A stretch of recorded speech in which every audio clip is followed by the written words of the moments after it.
Are you running into pressure problems with your pressure washer? Here's a few quick places you can check to make sure your pressure washer is running in optimal condition. First, make sure the hose from your water supply is hooked up securely. It's important to make sure that the black O-ring at the connection is free of debris so that there is a good seal when everything is tight. Next will be where your high pressure hose connects to the pump and goes into the wand. This hose has a compression type fitting with an O-ring on the outside of the hose. Make sure it is clean, free of debris, and connected securely. Both at the pump and at the wand have similar connections. Debris can get trapped inside the hose as well. Make sure you turn the water on from the water source. For this video, we're using a hose bib on the side of the house. Make sure that the hose connected to your water supply is free of kinks so that you have a consistent water flow coming into the pump. Next, make sure you have a tip properly secured to the end of the wand.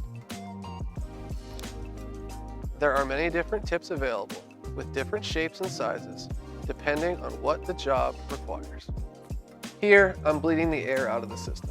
You can see the water sputtering at the end. That's the air escaping from the pump, the hose, and the wand. You can also see that the connection point between the wand extension and the trigger is leaking.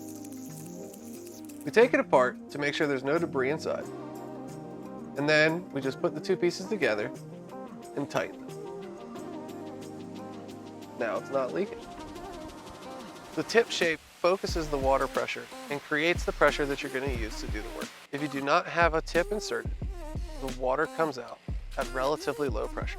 The water pressure generated by the pump is generated by the RPM of the engine. Adjustments to the RPM adjust how much pressure the pump is putting out the rack. The exhaust manifold will always be hot after running a gas pressure washer.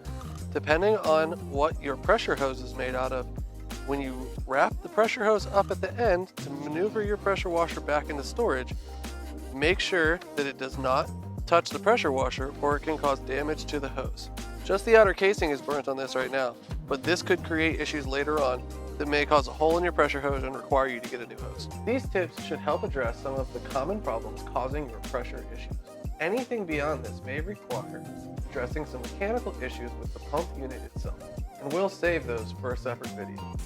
For more information, check out pressurewasher.com and get out there and tackle those projects.